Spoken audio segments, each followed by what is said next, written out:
दोस्तों, क्या आप जानते हैं बाबा साहब के नाम से लोकप्रिय दुनिया के सबसे बड़े संविधान के निर्माता डॉक्टर भीमराव रामजी अंबेडकर संविधान को जला देना चाहते थे। आखिर उन्होंने क्यों ऐसा बोला? क्या कारण था कि उनको यह बात बोलना पड़ा? क्योंकि दोस्तों, उसी समय उन्हें आभास हो गया था कि देश का 5% से कम आबादी वाला अभिजात वर्ग का तबका संविधान ही नहीं बल्कि देश के लोकतंत्र को भी हाईजैक कर लेगा और 95% तबके को उसका लाभ नहीं मिलेगा। आज़ादी के बाद ही देश में जिस तरह से पॉलिटिकल फैमिली पैदा हो गई और पूरी सत्ता उनके आसपास घूम रही थी, संविधान से जिस तरह से उनकी हितों की पूर्ति हो रही थी और केवल उनके परिवार या उनके ताल्लुक रखने वाले ही लाभ ले रहे थे, उनसे साफ लगता था कि डॉक्टर अंबेडकर की आशंका कतई गलत नहीं थी। तो दोस्तों, वीडियो में अंत तक बने रहें और चैनल पर नए तो चैनल को जरूर सब्सक्राइब करें और वीडियो को लाइक करना ना भूलें। दोस्तों, दरअसल डॉक्टर अंबेडकर ने 2 सितंबर 1953 को राज्यसभा में चर्चा के दौरान कहा था, श्रीमान मेरे मित्र कहते हैं कि मैंने संविधान बनाया, परंतु मैं यह कहने के लिए पूरी तरह तैयार हूँ कि संविधान को जलाने वाला मैं पहला व्यक्ति होऊंगा। मुझे इसकी जरूरत नहीं है, यह किसी के लिए अच्छा नहीं है।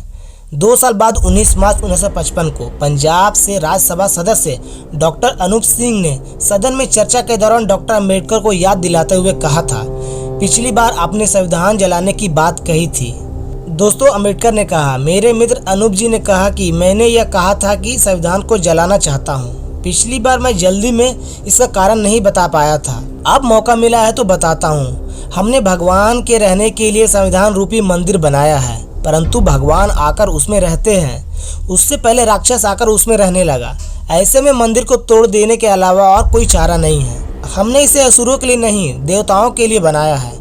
मैं नहीं चाहता कि मंदिर पर असुरों का अध्याप्त हो जाए। हम चाहते हैं कि देवों का अधिकार हो। यही कारण है कि मैंने कहा था कि मैं संविधान को जलाना पसंद करूंगा। इस पर दूसरे सदस्यों का कहना है कि आप मंदिर क्यों ध्वस्त करने की बात करते हैं, आप असुरों को क्यों नहीं मंदिर से निकाल देते हैं। इस पर सतपथ से देवासुर संग्राम की घटना का जिक्र करते हुए बाबा साहब ने कहा, आप ऐसा नहीं कर सकते, हमारे में अभी तक वह शक्ति नहीं आई है कि असुरों को भगा सके। दोस्तों, वैसे तो भारतीय संविधान पर हजारों समाचार और विचार प्रकाशित हो चुके हैं, लेकिन किसी भी राजनेता ने आज तक यह जानने की जरूरत नहीं समझी कि आखिर संविधान निर्माता ने संविधान के बारे में ऐसा क्यों कहा था। जो भी हो, डॉक्टर अंबेडकर जैसी जहीन शख्सियत ने ऐसी बात क्यों कही, उसे जानने के लिए उनके पूरे जीवन काल पर आपको नजर डालनी होगी। दोस्तों, दरअसल डॉक्टर अंबेडकर का जन्म 14 अप्रैल 1891 को मध्य प्रदेश के एक छोटे से अछूत महार परिवार में हुआ था। उनका परिवार महाराष्ट्र के रत्नागिरी के मंदागर तालुका के अम्बाडवे का रहने वाला था। रामजी मालोजी सकपाल और भीमाबाई की 14वीं संतान के रूप में जन्मे डॉक्टर अंबेडकर ने बचपन से ही अपने परिवार के साथ घनघोर सामाजिक भेदभाव देखा। छोटी अवस्था में भीमराव सकपाल कहने वाले अंबेडकर के पूर्वज लंबे समय तक ब्रिटिश ईस्ट इंडिया कंपनी की सेना की नौकरी कर रहे थे। आर्मी में माओ कैंप में पोस्टेड पिता हमेशा बच्चों की शिक्षा पर जोर देते थे। 1894 में पिता के रिटायर होने के बाद 2 साल बाद माँ का निधन हो गया। बच्चों की परवरिश चाची ने कठिन हालत में की थी, लिहाजा 14 संतानों में अंबेडकर, उनके 2 भाई बलराम राव एवं आनंद राव और 2 बहनें मंजुला एवं तुलुसा ही जीवित बच पाई। 5 भाइयों एवं बहनों में केवल डॉक्टर अंबेडकर ही स्कूली शिक्षा ले सके। शुरू में मराठी फिर अंग्रेजी में शिक्षा लेने वाले डॉक्टर अंबेडकर अछूत बच्चों के साथ सतारा के स्कूल में अलग बिठाए जाते थे। उन्हें कक्षा में बैठने की अनुमति नहीं थी। प्यास लगने पर ऊंची जाति का व्यक्ति ऊंचाई से पानी उनके हाथों पर डालता था, क्योंकि उन्हें न पानी न ही पात्र छूने की इजाजत थी। इसी भेदभाव के चलते बड़े स्कूल के ब्राह्मण शिक्षक के आग्रह पर उन्होंने अपना सरनेम सकपाल से अंबेडकर कर लिया, जो उनके गाँव अम्बाडवे के नाम पर था। इसके बाद डॉक्टर अंबेडकर के सभी परिवार बम्बई आ गए और एल्फिस्टन रोड में गवर्नमेंट स्कूल में दाखिला लेने वाले पहले अछूत छात्र बने। पढ़ाई में तेज होने के बावजूद भेदभाव से व्यवस्थित रहे।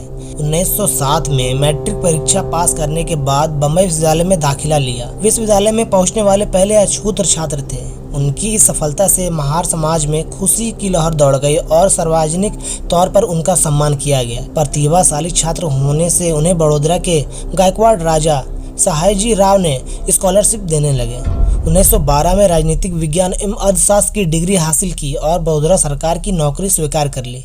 वह सब परिवार बड़ौदा चले गए, लेकिन पिता की बीमारी के निधन के कारण फरवरी 1913 में वापस लौटना पड़ा। 1915 में उन्होंने समाजशास्त्र के साथ अर्थशास्त्र, इतिहास, दर्शन, मानविकी और राजनीतिक शास्त्र में एम किया और बड़ौदा के महाराजा से मिलने वाले 25 रुपए की स्कॉलरशिप में पढ़ाई के लिए अमेरिका चले गए। 1917 में कोलंबिया विश्वविद्यालय ने उनके शोध में evolution of provisional finance in British India के लिए उन्होंने एक पीएचडी की डिग्री दी। दोस्तों, डिग्री हासिल करने के बाद अम्बेडकर वित्तीय मदद की बदौलत पढ़ाई करने लंदन चले गए। उन्होंने लंदन स्कूल ऑफ इकोनॉमिक्स में कानून का अध्ययन और अर्थशास्त्र में डायरेक्ट का शोध किया।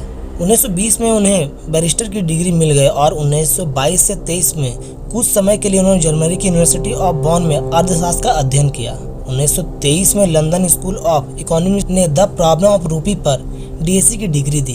अगले साल स्कॉलरशिप खत्म होने से उन्हें मजबूरन देश वापस लौटना पड़ा। वापस लौटकर बड़ौदा सेना सचिव पद का काम करते हुए उन्हें फिर से भेदभाव का सामना करना पड़ा, जिससे नौकरी छोड़कर वह निजी ट्यूटर और अकाउंटेंट के रूप में काम करने लगे। बाद में Sydenham college of commerce and economics में राजनीतिक व्यवस्था पर प्रोफेसर की नौकरी मिल गई। घनघोर पश्चाताप और अपेक्षा से दुखी अम्बेडकर 1920 के दशक के अंत तक दलितों और अन्य धर्मों समुदायों के लिए अलग निर्वाचिका और आरक्षण की पैरवी करने लगे। 1920 में उन्होंने साप्ताहिक समाचार पत्र मूक नायक शुरू किया, जो बहुत लोकप्रिय हुआ। उन्होंने इसका इस्तेमाल रूढ़िवादी हिंदू नेताओं और जाति भेदभाव से लड़ने के लिए किया। दलितों के सम्मेलन में उनके भाषण से प्रभावित होकर कोल्हापुर के राजा साहू चतुर्थ ने उनके साथ भोजन किया, जिससे रूढ़िवादी समाज में हलचल मच गई।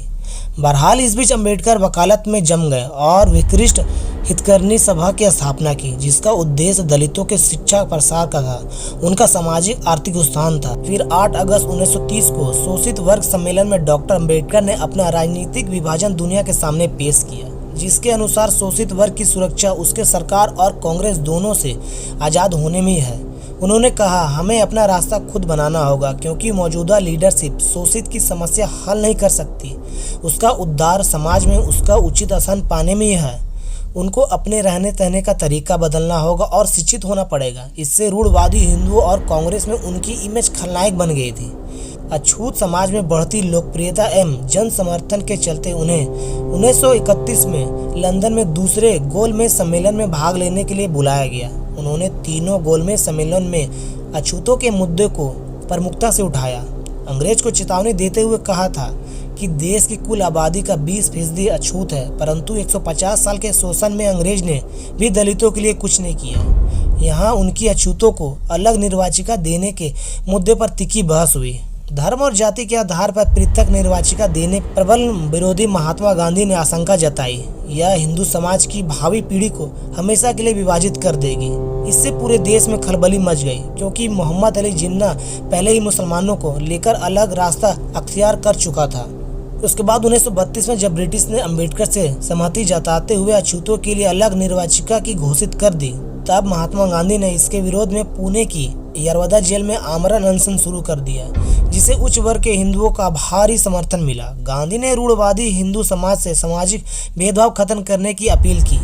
अनशन से गांधी की हालत बहुत खराब हो गई। उसकी मृत्यु होने से संवादिक सामाजिक प्रतिशोधक और अछूतों की हत्या की आशंका से अम्बेडकर ने बहुत अनिच्छुक से अपना पृथक निर्वाचिका की मांग वापस ले ली। इसके बदले अछूतों को आरक्षण, मंदिरों में प्रवेश और छुआछूत खत्म करने का आश्वासन मिला। उसके बाद 1948 में भारत के अंतरिम सरकार का गठन होने के बाद संविधान निर्माण परिषद बनाई गई। कहा जाता है कि जवाहरलाल नेहरू और सरोजिनी नायडू गांधी से मिलने गए थे। नेहरू के चिंता नजर आने पर गांधी ने वजह पूछा तो बताया कि संविधान बनाने के लिए एशियाई देशों के संविधान विशेषज्ञ आयुष जेनिस को बुलाने की सोच रहे हैं। तब गांधी ने कहा कि आपके पास संविधान विशेषज्ञ अम्बेडकर है, उसे क्यों भूल जाते हो। इस तरह अम्बेडकर 29 अगस्त 1947 को संविधान मसौदा समिति यानी ड्राफ्टिंग कमेटी के अध्यक्ष बन गए। यह भी कहा जाता है कि संविधान बनाने में वो आज़ाद नहीं थे। उन पर नेहरू और पटेल का भारी दबाव रहता था। कई कानून उनके पक्ष में बिल्कुल नहीं थे, पर उन्हें मानना। अलग विषय पर अलग कमेटियां पहले ही बना दी गई थी। मौलिक अधिकारों की कमेटी के अध्यक्ष खुद जवाहरलाल नेहरू थे। उसमें अम्बेडकर को सदस्य भी नहीं बनाया गया। हर जगह वही हुआ जो नेहरू और पटेल चाहते थे। इस तरह संविधान समझौते का एक दस्तावेज है। यहाँ तक कि आज़ादी के बाद गांधी ने भी कहा था कि मेरी कहाँ चलती है, कौन मेरी बात मानता है। इसलिए अम्बेडकर को मजबूरन होकर संविधान जलाने की बात करनी पड़ी। फिर 26 नवंबर 1949 को संविधान सभा ने संविधान स्वीकार कर अपना लिया। डॉक्टर अम्बेडकर के शब्दों में किसी भी देश का संविधान मूल दस्तावेज होता है। जिसमें तीनों अंगों जैसे नगरपालिका, न्यायपालिका तथा विधायिका की शक्तियों एवं अधिकारों का स्पष्ट उल्लेख रहता है। खैर, उसके बाद जबरन विचारों के बावजूद डॉक्टर अम्बेडकर की प्रतिष्ठा असाधारण विद्वान और कानून विशेषज्ञों की थी, इसलिए आज़ाद भारत की पहली सरकार में उन्हें कानून मंत्री बनाया गया। वह अर्थशास्त्री थे और बिजली पैदा करने और सिंचाई की सुविधा की पहली नदी घाटी परियोजना तैयार की थी। संविधान में उन्हें महिलाओं को बड़ी संख्या में स्वाधीन बनाने के लिए हिंदू संहिता विधेयक भी तैयार किया गया था, और जब संसद में यह बिल पास नहीं हुआ तब उन्होंने कैबिनेट में इस्तीफा दे दिया। मंत्रिमंडल में रहते हुए उन्होंने नेहरू की कश्मीर नीति और तिब्बत चीन नीति का कटु आलोचना की। उन्होंने चीन के भविष्य के रवैये पर भी प्रश्न उठाए थे। दोस्तों, डॉक्टर अम्बेडकर ने अपनी पुस्तक थॉट ऑन पाकिस्तान और द पार्टीशन ऑफ इंडिया में मुसलमानों के बारे में अपने विचार व्यक्त किए हैं। नेहरू की मुस्लिम तुष्टीकरण नीति से कभी सहमत नहीं हुए। अपनी किताब में उन्होंने मुस्लिम समस्या को भौतिक नहीं बल्कि आध्यात्मिक बताते हुए मुसलमानों के 3 लक्षणों का संदर्भ लिखा है। पहला, मुसलमान मानववाद या मानवता को नहीं मानता, वह केवल मुस्लिम भाईचारे तक ही सीमित है। दूसरा, वह राष्ट्रवाद को नहीं मानता, वह देशभक्ति या लोकतंत्र या धर्मनिरपेक्ष नहीं है। तीसरा, वह बुद्धिमान नहीं मानता, किसी प्रकार के सुधारक, खासकर महिला के हालत, निकाह के नियम, तलाक, संपत्ति से हक से संबंध से बेहद पिछड़ा हुआ है। वह मानते हैं कि जब तक मुसलमान 3 लक्षणों से इंसानियत के अनुसार सुधार नहीं करता तो वह दुनिया में अलग ही रहेंगे। जहाँ रहेंगे वह हिंसा और मारकाट ही होता रहेगा। अंत में डॉक्टर अम्बेडकर को आभास हो गया कि कुछ मिठाधीशों के चलते हिंदू धर्म में उनके लिए कोई गुंजाइश नहीं है, और 14 अक्टूबर 1956 को नागपुर में एक अनौपचारिक समारोह में उन्होंने खुद और अपने समर्थकों ने बौद्ध धर्म ग्रहण कर लिया। 1948 से डायबिटीज से पीड़ित अम्बेडकर अक्टूबर 1954 तक गंभीर रूप से बीमार रहे। उनकी नज़र कमज़ोर हो गई। 6 दिसंबर 1956 को उनको निधन हो गया। दोस्तों, अम्बेडकर के जीवन एक ऐसे राष्ट्र पुरुष की खुली किताब की तरह है जो राष्ट्रीय एकात्मा, सामाजिक एवं भावी राष्ट्र निर्माण के पृष्ठ से भरी हुई है। वह अपने युग से सर्वश्रेष्ठ शिक्षावाद विचारक और लेखक थे। वह खुद विश्वापन कर समाज को समरसता और सामान्य और सहयोग का रास्ता दिखाया। और दोस्तों, इनके बारे में आप लोगों की क्या राय है कमेंट सेक्शन में जरूर बताएं। और वीडियो कैसा लगा, और वीडियो अच्छा लगा हो तो वीडियो को लाइक करें और ज़्यादा से ज़्यादा अपने दोस्तों, अपने परिवारों को शेयर करें, ताकि मैं आप लोगों के लिए ऐसी वीडियो ला सकूँ। और ऐसी इन्फॉर्मेटिव वीडियो के लिए चैनल को जरूर सब्सक्राइब करें। मिलते हैं अगले वीडियो में। तब तक जय हिंद, वंदे मातरम।